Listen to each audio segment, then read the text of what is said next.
Sì, io ho ereditato da mio nonno 4 anni fa questa struttura da pesca che è un trabucco da fiume, una bilancia. Ho pensato assieme alla mia famiglia di ristrutturarla chiaramente e di mantenerla perché ci siamo trovati a dover scegliere se mantenere la struttura oppure abbandonarla. Io ho dato la passione per la pesca e che mio nonno mi ha tramandato e anche di questa struttura perché noi poi venivamo fino da piccoli a vivere l'ambiente della laguna, ho deciso di ristrutturarla e quindi di creare una specie di pescaturismo dove la gente possa comunque continuare a vedere questi metodi di pesca tradizionali che sono poco impattanti e danno anche, diciamo, un termometro di quello che è la realtà della bifauna, del territorio ittico, del pesce, insomma, perché poi negli anni si vede anche la quantità di pesce che c'è e come cambia rispetto al territorio, insomma. Quindi ho deciso di fare questa attività che poi si è sviluppata anche in un'attività di canoa e quindi di bicicletta, poi collegandomi a delle persone, a dei colleghi facciamo anche dei tour guidati con la barca. L'obiettivo è quello di visitare questa che è una riserva naturale, si chiama Riserva Naturale Fossi dello Stella, e visitarla sempre con un'attenzione particolare all'ambiente per far conoscere appunto questi luoghi che non sono scoperti dai più, anche per il fatto che sono strutture come i casoni, noi abbiamo un casone a disposizione nell'Oasi, sono strutture private che altrimenti pochi conoscono, quindi aprire, diciamo, le porte di casa effettivamente a un pubblico e per far scoprire la tradizione di questo territorio che è un territorio, insomma, molto ricco anche e da scoprire, come credo sia un po' tutto il Friuli Venezia Giulia.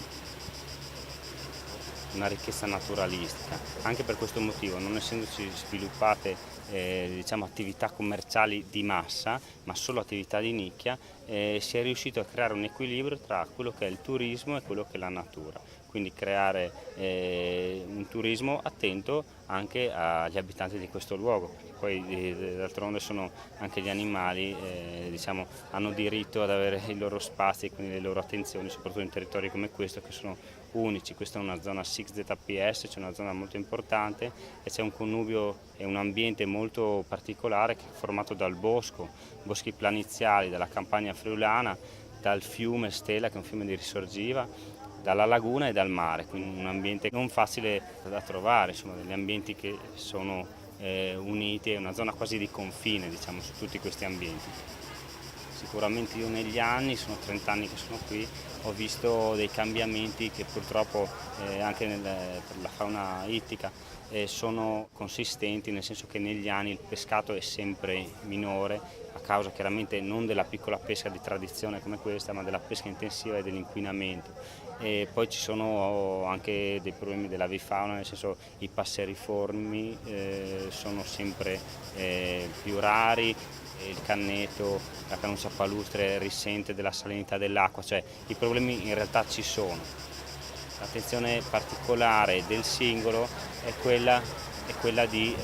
riuscire a, diciamo, a cambiare la cultura, nel senso a cambiare la mentalità anche quando ad esempio si va a comprare il pesce, cercare di fare attenzione a non cadere nella morsa commerciale di comprare i pesci più comuni, come sia andare a selezionare dei pesci che magari sono in grandi quantità, come può essere l'otragano, quello che si mangia qui in laguna, perché con questa attenzione particolare si aiuta, diciamo, alla riproduzione e al sostentamento di tutto, insomma, il mare, la laguna.